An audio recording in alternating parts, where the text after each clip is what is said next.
500 list. Now, here's how I look at these lists, Jason. There are 5 starters in the NBA. Yes. Yeah, that's your starting 5, 30 teams. So that's 150 starters in the NBA. So, generally, you want to have 5 of your guys in the top 150. That means you have a good team. Right. Well, almost. The Kings have their highest ranked player, number 47, is Domantas Sabonis. I actually think might be a little low for him. That's the one I kind of take an exception to. Number 54, De'Aaron Fox. And again, we talked a lot about this yesterday. This is just kind of I think that 54 is probably right around right. I don't have a qualm with it per se, but I think there has been a lot of national and local. Some would call it disrespect, and I think it borders on that in some cases when you look at some lists, but also legit questions about De'Aaron Fox. I want to see him shot out of a cannon. Did that sound right? I want him to start the season like he's shot out of a cannon. Right. Like, I don't want to see him shot out of a cannon. I just like how last year he started slow. I want to see him just explode out and just shut everybody up. When he was at his peak last year, you want to see him playing like that from day one. From day one, absolutely. I want to see a couple of De'Aaron Fox players of the week type of things. Sure. That would be wonderful. Number 74, Steady Eddie, Harrison Barnes. Yep.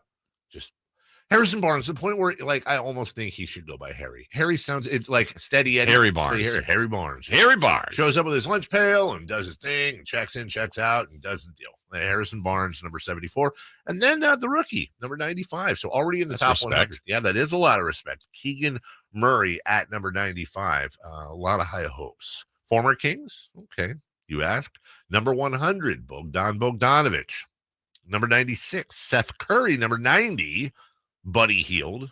And number 59, Tyrese Halliburton. Interesting. According to ESPN, Tyrese Halliburton's still not as good as De'Aaron Fox. That's what I took from that. So the Kings got a better player in Sabonis than Halliburton, according to them. According to that, I mean, listen, Sabonis is number 47, Tyrese Halliburton is number 59. Therefore, but you also gave up number 90 in Buddy Hield. That is very true. It's gonna be an interesting, and obviously the fifth one right there, since you asked, is either Malik Monk or Kevin Herter. You would imagine is going to be the other starter not named here, and I got to look, but can't imagine they're too far out on that top 150 thing. Yeah. So, I don't think there's any question the Kings are going to have a deep team this year. Are they top heavy enough? My overall kind of surface area statement on the Kings going into the year is they will be as good as Sabonis and Fox. I mean, I know there's Keegan Murray's going to be really important. Rashawn Holmes off the bench will be important. Herter, as you mentioned, and Monk and Barnes, just everybody, Davion, they're all going to be critical. But I think it's if De'Aaron Fox, as your term, shoots out of the cannon from the beginning, and Sabonis plays like I think it's up for debate. Everybody would take Jokic first at center or Embiid, one of those two. Yes. Maybe Gobert with his offensive limitations makes you wonder, but still defensively. Towns, he's right there. He is right there in one of the best centers in the league. If those two guys are dynamic, I just think they're going to be really good. But I don't know how to quantify that and say, oh, that puts them as a 4 seed. Oh, that puts them as a play-in team. No, that puts them 5 games better, but they missed the playoffs. I just think they're better. I don't know where that'll go. That other part then, how that all gels and makes you a team, will then become very important. You have to play 82 games no matter what. 41 on the road, 41 at home. You say that all the time. But as we get towards the beginning of the year and start to actually look at things, and it's tough, but you have what could be a play-in showdown with Portland starting right away. Mm-hmm. Home Portland, home LA, at Golden State, home Memphis, home Miami, at Charlotte, at Miami. That is a tough start. Yes, it is. And then you go at Orlando. This is beautiful. At Charlotte, at Miami, at Orlando on November 5th, at Golden State 2 days later. Yeah, to close the trip. I don't know what the worst one is, but I got to imagine Orlando to Golden State has to be top 5 longest trip in the NBA. Yeah, that's brutal. I mean, again, they have some days there, but not a ton. But it's, who you're playing. And part of it is, I think the Kings are going to be in such a mindset to somehow get into that top 10, whatever that means to them, whatever seeding position that is, that they could be so focused. But because the conference is so good, like, I don't know that teams will it's 82, we'll be fine. Like, we'll figure it out. Yeah. Boston figured it out a little later than teams wanted to. Sure. I think Phoenix was committed to, having a great record, and other teams like Phoenix a year ago, like once things just started going their way, they're like, let's get the highest seed we possibly could. They ended up as a 1 seed. So I just think that the competition on a nightly basis is going to be so good in the league, but I think the competition on this team is going to be good, fighting for minutes. And I think that generally leads to better teams. Generally. Remember Phoenix could not solve the problem that was the Sacramento Kings last year. Had a very difficult time against Sacramento. And there's always going to be those scuds at the beginning of the year where the Kings are, we may be looking back on it 10 games into the season.